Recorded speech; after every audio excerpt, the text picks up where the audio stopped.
uphuzile abazali bengathi uphuzile kuthiwa khona omunye wathi hayi usani uganga ngathi idlale ngathi lo mama lwana khona inipha emphathayo hayi akekho umuntu omemeza kanje he bazalwane abazi ukuthi sisembusweni wokumemeza. Hallelujah! Glory to God! Thank you, God! Jesus!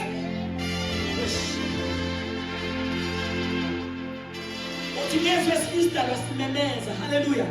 Liyamemezwa bazalwane. Sisembusweni wokumemeza. Akaboza. Liyamemezwa la. Hallelujah! Bayende moyengcwele. Bayende moya kaNkulunkulu. Thank you, Lord. Ngiyamuzwa noma ningamuzwa mina ngiyamuzwa. Praise the Lord. Asimukele moyengcwele sishaye isandla simukele. Ngiyamuzwa. Hallelujah. Thank you, Jesus. Thank you, Holy Ghost, that you are here. Ekseni ke bazalwane ngikhuleka uNkulunkulu uvuse nje izwi ngiyamangala uma ngumkhwanazi ngoba ilokhuza imoto yakhe ibhabe uThalenta. Ngizwe umuntu ethi kimi Thalenta khona. Ngithi moyengcwele uthini? Uthi kunabantu izimo zabo ezifile noma bekhuleka kumi ulwandle olubovu kufile nje. Ngicela ukhuleke. Praise the Lord. Abazalwane ubakhulekele umzali uzosukuma sizosukuma bazalwane. Leso simo esifile kuwena uthe umoyengcwele uzosivusa yena. Ngathi umoyengcwele uthini? Wathi Thalenta khulu. Tell them ukuthi I'm going to raise ngizovusa into zabo ezifile ezibulewe. Ngoba uSathane mefika uyeba abulale abhubhise. Amen bazalwane. Ngicela ukuhlonipha umoyengcwele before ngiyezwe laNkulunkulu ngihloniphe lento engitsheliwe kaThalenta khulu. Uyayazi into yakhe efile. Khona into yakhe efile njoba ngikhuluma nje. Othi noma uyayibuka kungathembisi lutho. But umoyengcwele is here to ukuthi avuse leso simo esifile. Praise the Lord. Cela siphakame bazalwane. Uzokhuleka njengoba kushiwo. Hana mushalamani. Ibone leyo nto yakho efile, ibone ifuka. Alibonga igama lenkosi because umoyengcwele is here ukuvusa izinto ezifileyo. Noma ngabe amathamba afile omekangakanani, God is able.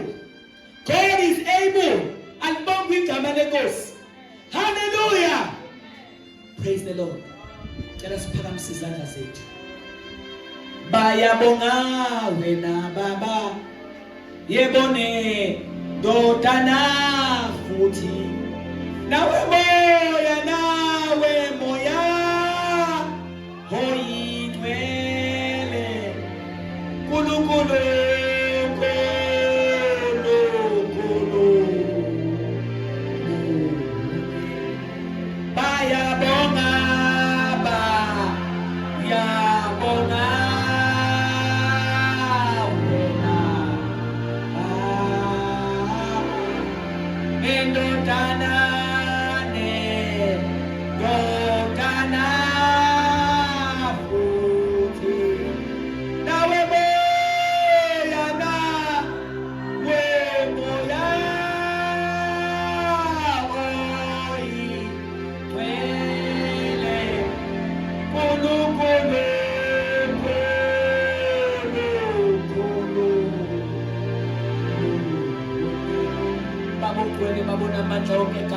Jesu moyengcwele njengoba ushilo Nkosi yami wathi Thalenta khulu in the mighty name of Jesus. I pray for Thalenta khulu to make manifest uNkulunkulu wami kulabazalwane abamileyo Nkosi yamakhosi ngegama lika Jesu elinamandla konke kufileyo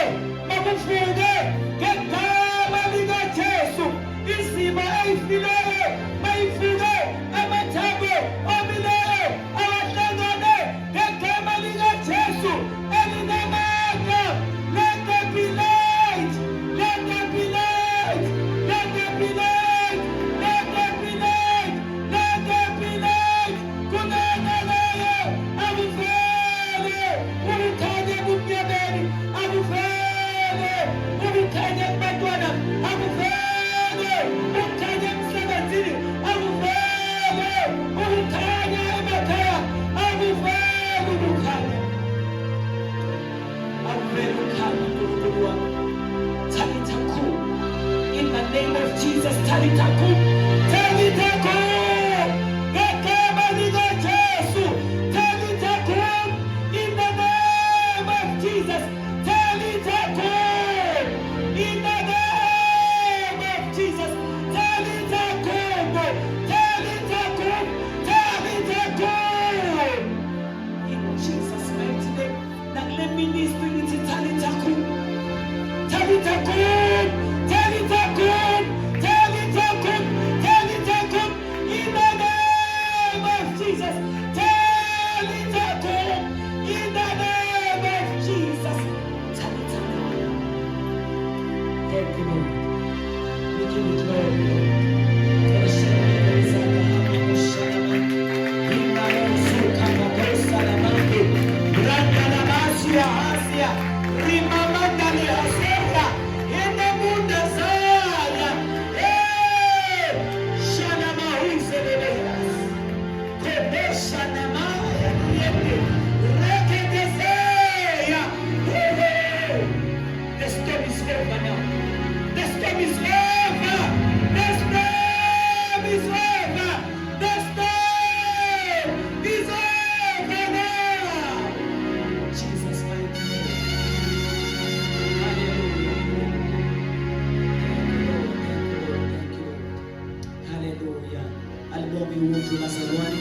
Hallelujah, thank you Lord.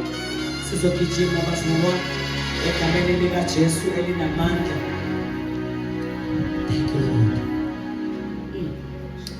Ngicela sizwe la uNkulunkulu incwadi kaPetro chapter 1, 1 Petro chapter 2 egameni lika Jesu inkosi. Angizuma mode bazalwane. But I just want us to go straight to the word of God. Kulo 30 minutes engisele nawo egameni lika Jesu. Amen. Last week isakhuluma ngohambo incwadi yamaHebheru sayifunda chapter 11 sakhuluma ngokuzalwa uMoses wazalwa 1 kulaba babengekho sakhuluma indaba amaHebheru uchapter 11 uMoses wazalwa uMoses wafihlwa uMoses wakhula uMoses waqaba sakhuluma izinto eziwufuwa uMoses wazalwa esikhathini esibi ubulawa ingane zamaHebheru wazalwa wathi mayisezelwe waseyafihlwa wathi mayisefihliwe waseyakhula wathi masekhulile waseyaqaba sakhuluma indaba ukuthi umuntu kulezi insuku abantu bayazalwa bamamukela uJesu kodwa bengafihleki bebe expose eyintweni eziningi bebe expose indaba yokufihlwa isho ukuthi uMoses abazali bakhe bamfihla kwi-secret place. I-secret place sathi bazalwane sathi indawo yomkhuleko abantu bazalwa bamukela uJesu kodwa uthola bakhuleki. So therefore akusho ukuthi bazaliwe kodwa ngoba bakhuleki abakuzila ukudla izwi laNkulunkulu abafundi batholakala bengakhuli. Uma bengakhuli abanqabi lutho ngoba uMoses waqale wazalwa wafihlwa wakhula wanqaba. So yenza bazalwane ibe yi-series ithi uqhubeke ukuthi kubaleke kangakanani mawubukela uJesu ufihleke. Sifihleka kuphi bazalwane? Sifihleka emkhulekweni, sifihleka ezwini likaNkulunkulu. Uma sesifihlekile siyakwazi ukukhula enkosini. Uyazi mama uGabela basho ukuthi uma uGabela uyazi ukholwa manje kodwa ukhulile enkosini. Ya indlela enza ngayo izinto ukhombisa ukukhula enkosini. Why? Ufihlekile, ufihle phansi kokukhuleka, ufihle ekuzileni ukudla, ufihle ekufundeni iBhayibheli. Uma uSathane ebeka izinto uyakwazi ukuyinqaba. Kodwa uma ungakhulanga uSathane ubeka noma yini, udla noma yini ngoba uyingane enkosini. Ingozi yokungafihleki. Uzalwe bese ungafi awukhuli. Alibonge ivangeli. So bazalwane sizoqhubeka nayo ngelinye ilanga.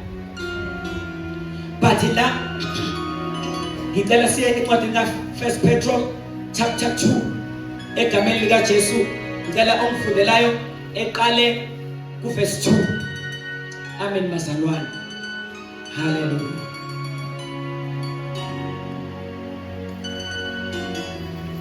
Verse 2, verse 3, verse 4, verse 5. Ebese amen.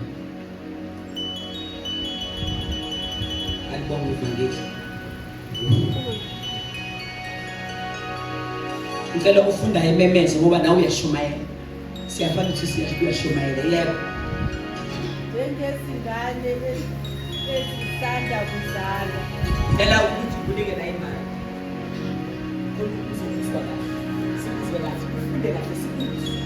Yebo. Njengesingane ezisanda kuzalwa. La ngazelelani ubisi olungokomoya olungenakonakala ukuze likhule ngalo kube ngukusindiswa. Uma seninambithile nezwa ukuthi Inkosi imneni, sondelani kuyo iyitshe eliphilileyo elinqatshwe ngabantu, kepha uNkulunkulu likhethekile liyigugu. Nakhiwe njengamatshe aphilileyo, libe yindlu yokomoya, ubumpristi obungcwele, ninikele ngemihlatshelo yokomoya uyakumukelekayo kuNkulunkulu ngaye uJesu Kristu. Siyabonga baba othongcwele uNkulunkulu wezulu nomhlaba. Uthi uDavide ukhulume kanye nezwa kabili. Izwi lakho baba liyeduma phezulu kwamanzi amaningi. Baba onamandla ngisho imbaba lakiyiphunzisa. Baba egameni lika Jesu elinamandla. Moyingcwele ngilinikela kuwena Nkosi yami izwi lakho baba. Sabele lona Nkosi yami lona loyo in the mighty name of Jesus. Alibonge igama leNkosi. Glory to God. Uligcalabe libanzi ngqongqoshe wezulu phi bazalwane lana ithi uMapostle Peter njengeyingane ezisanda kuzalwa, njengengane esanda kuzalwa, langazelelani ubisi, langazelelani ubisi. Njengengane esanda kuzalwa, langazelelani ubisi olungokomoya olungenakonakala ukuze likhule ngalo kube ukusindiswa.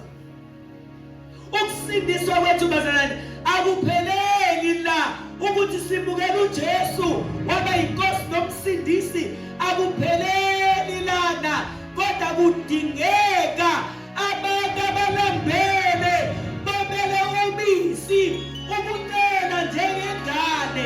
Alibonge igama leNkosi. Uthi njengengane eyisanda kuzalwa, langazelelani ubisi olungokomoya olungenakonakala. Amen. Bazalwane ithini lento? Isho ukuthi uMoses lo ukuba zanga lithole ubisi lokomoya wayengeke akhule, wayengeke akwazi ukukhipha uIsrayeli eGibhithe, wayengeke akwazi ukulanda abantu ababhubhayo ezolweni. Kanjalo nathi bazalwane, uma singazi ukumlambela uNkulunkulu ethi uJesu babusisiwe, abalambele babele ukulunga ngoba bayathiwa abantwana bakaNkulunkulu babusisiwe, balambele babele ukulunga ngoba bayosuthiswa. Impilo yomzalwane ongalambanga ihambe ife endleleni ngoba yikho into emisa umuntu umiswa ukudla akudlile. Umuntu umiswa ukudla akudlile. Alibonga igama lenkosi. Mawungadanga uhlangabezana nendlala uba nephashu noma kungafika imimoya iyakuphephuna ngoba awudlanga unambile. Alibonga igama lenkosi. Ngoba wena ngifuna ukutshela le njengoba sikholwa inkosi uJesu ivunguvungu zikhona. Alibonga igama lenkosi.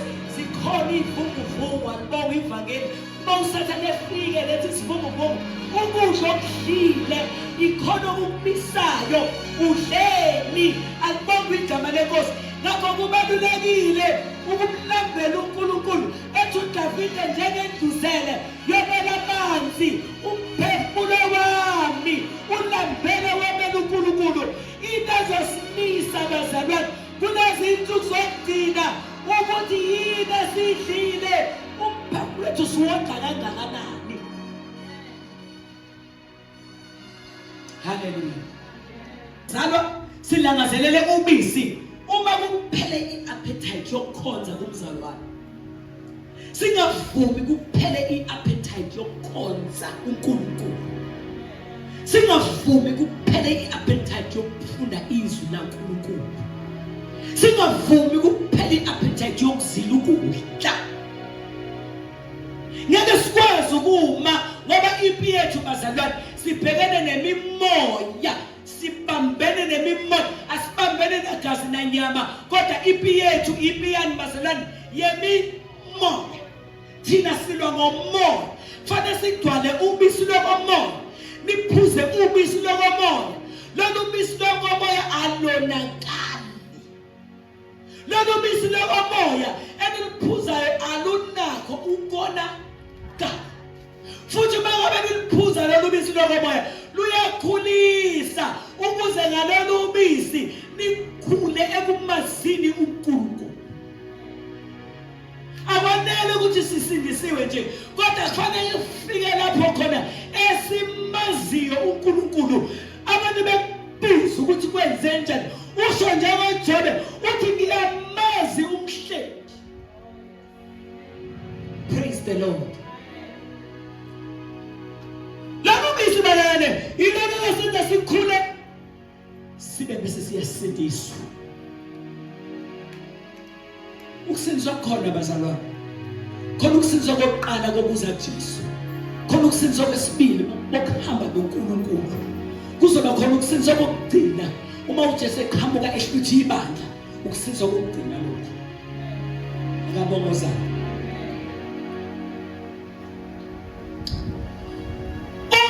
Bazalwane seninambithile uma seninambithile nezwa ukuthi inkosi imnene lolu bisi lukwenza ukuthi unambithe uthi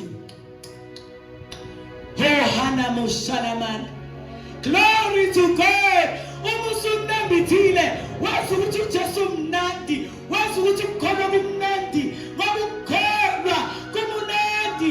Hallelujah. Kumnandi nezilingo zakho, kumnandi nezinhlupheko zakho. Ukukholwa kumunandi, umusuzwile ukuthi lento ukholwa imnandi noma abantu bengayiboni, kodwa yena lento ukusindiswa imnandi noma abantu bengayiboni imnandi lento. Let me tell you this. Let taste le ikhamba kuphi bazalwane obisi lokomoya. Khale boshila manje.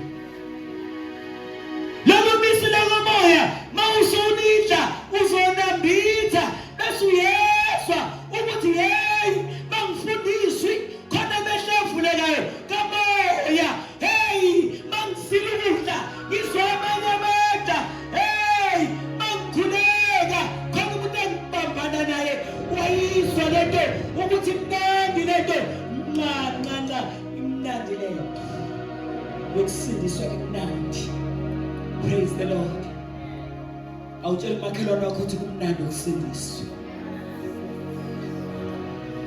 Verse 4. Masubuzile kumnandi sondelani kuyo indodana yomuntu, sondelani kuye uJesu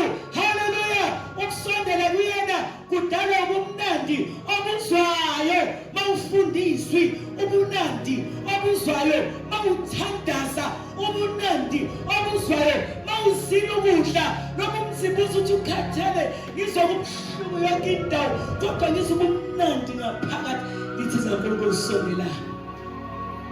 Praise the Lord. Abba Father, sondeleni kuye ihitshe eliphilileyo elinqatshwe ngabantu kepha kuNkulunkulu likhethekile liyigugu. uJesu uyitshe eliphilileyo elinqatshwe ngabantu kodwa kuNkulunkulu likhethekile. Waze wayikhetha into enhle, into ekhethekile. Thank you Lord. Ngake ngafika kwenye indawo wathi hawu ningosindisiwe yini labe engosindisiwe ngathi ungasindiswa kanjani usanyathela intuthwane yini bazalwane ababazi ubumnandi ngoba sisondela etsheni. Thank you Jesus.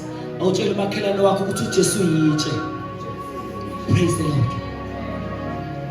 Leli nje ligugu kuNkulunkulu likhethekile manje-ke bazalwane lapha verse 5 nakhiwe njengamatshe aphilileyo sibizelwe bazalwane ukuthi sakhiwe sibe ngamatshe aphilile amatshe okwakha indlu kaNkulunkulu noma ungafikaphi qoqa abantu uthi akuthandaze. Alibonge igama lenkosi ngoba uyakha uyitshe itshanithele okwakha bazalwane lapho ufika khona kubiza abantu ubiza ihome cell. Hayi bazalwane ngisuka pha ngisuka ngapha kwaZulu ngize nje la eGoli ngizofuna umsebenzi kodwa bengingabuza ukuthi kukhule kwaphi mabethi ayakhule kwandawo. Hayi ngicela nje nkosami sihlanganeni sikhuleke ngoba wakhiwe waba yitshe eliphilile. Uyaqala na uvusa udo lomuntu wangaphakathi. Abantu phela baza nje babehamba babhidlikile abantu ngababona behamba abantu bahamba banani babhidlikile bashayekile bashawe izimo zalomhlaba zibalimazile. Alibonge ivangeli uthi ke nibe indlu yokomoya. Thatha kumzalwane indlu yokomoya. Webazalwane khona into ethandwa abantu ethi umuntu hey mina nje nginemimoya. Abanye uze i-embrace impela ngoba ngazi ukuthi imoya izitha. Imimoya yini bazalwane? Izitha. Umuntu nje ethi kwathiwa nginemimoya yazi ukuthi leyo nto le izogcina imbulele. Imimoya iyabulala. Thina bazalwane sibizele ukuthi sibe indlu yokomoya, hayi indlu yemimoya. Thina fanele sikhule ngalolu bisi, sikhule size sakhiwe sibe yintshe eliphilile, sibe indlu yokomoya. Umoya versus imimoya. Mawumuntu ethi nje mina nje kuthiwa nginemimoya, wakwazi ukuthi ukhwelwe into ezokubulala. Imimoya iyona esibambene nayo, asibambene nagazi nanyama kodwa silwa impi yemimoya. Ngakho fanele sigcwale umoya kaNkulunkulu. Lolu bisi lusenze sibe ngamatshe aphilile, sibe indlu yokomoya. Hallelujah. Indlu yami bazalwane yokomoya. Thank you Lord. Uthi ke nabazalwane ninikele indlu yokomoya nibe ubupristi obungcwele. Sibizelwe ukuthi sibe ubupristi obungcwele. Ubupristi yini bazalwane? Ama-ambassadors, amanxusa anxusela abantu kuNkulunkulu. Fanele sikhuleke kuNkulunkulu, sihlobo ubungcwele, sibe ubupristi, simele umbuso kaNkulunkulu, umbuso ongenakunyakaziswa, umbuso ongunaphakade. Siyabizelwe ukuthi sibe amatshe aphilile, sibe indlu yokomoya, sibe ubupristi obungcwele. Ninikele ngemhlatshelo yokomoya eyamukelekayo kuNkulunkulu ngayo uJesu. Fanele bazalwane sinikele ngeminikelo imihlatshelo yokomoya. Hallelujah. Praise kusho ukuthini bazalwane? Fanele uNkulunkulu simkhonze ngomoya nangeqiniso. Yonke into esiyenzayo siyenze ngomoya. Haleluya. Alibonge igama leNkosi. Lelitshe ligugu okholwa iyo akasoze ajapa. Okholwa lelitshe akasoze ajapa. Praise the Lord. Kina nikholwa igugu kepha ngoba ngakholwa itshe abalinqobayo bakhi ilona elaba inhloko yegumbi. Haleluya. Bazalwane kuSeptember lo ngicela ukuphosa inselelo kubazalwane akabongozayo. Ngicela ukuphosa inselelo kubazalwane abaziyo bathi uSeptember ngokubala kwakudala uSeptember lo bathi yona nyanga yokuqala ila izinto iqala khona ukuthi siqale kahle bazalwane sibuyele kuNkulunkulu ngokukhuleka. Cela sibuyele kuNkulunkulu ngokukhuleka. Mawusathane ezokweba uqale qala kuhoshe njengesikhulu phakathi kwabazalwane. Enza ukukhonza kungabaleki. Enza ukukhuleka kungabaleki. Enza ukufunda iBhayibheli kungabaleki. Enza ukuzila ukudla uthi ungazila ukudla ngo7 ekseni ukhalikele emekuseni ungashayi ngisho 12 ngo7 ekseni usudla amagwinya asegcwele isisu namadombo la usakuphefumuleni usuke ezokweba efuna ukweba igugu lelo nalo phutha amandla okuba umpriest singaba priest. Haleluya. Cela siphakame bazalwane. Anginakho kunyazi azikho izoni la. Akekho umuntu engizothi ngiyambiza ngimbizela ukuthi asindiswe cha. Sonke sisindisiwe. Kodwa kufanele sisondele kakhulu emkhulekweni. Akabongozayo. Ngifuna sikhuleke. Uzibeke elathini. Ube umnikelo ophilile. Ube upriest bobukhosi. Ube yitshe eliphilile. Lapho hamba khona umoya ingcwele asho ukuthi ubethembile ngoba uyitshe eliphilile. Udlule kuzo zonke izimo wakhekile. Uyitshe eliphilile. Umuntu omele umbuso kaNkulunkulu ngoba uyancela. Uyancela ubisi lwezwi. Unaso isikhathi sezwi. Alibonge igama leNkosi. Hallelujah. Thank you Lord. Cela nize bazalwane ngaphambili. Awuyishona ukuthi wagcina nini ukufunda iBhayibheli? Uma ufunda iBhayibheli ulifunda isikhathi esingakanani? Wagcina nini ukukhuleka noma uthi ku15 minutes nje? Uwedwa hayi ukukhuleka enkonzweni. Wagcina nini nje ukufasta nje? Uthi ugcono noma ngaphuma ngo12. Ngicela ukusondela kulo itshe legumbi. Thank you Lord.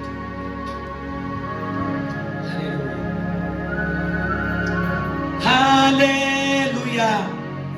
Oh hallelujah. Siyabonga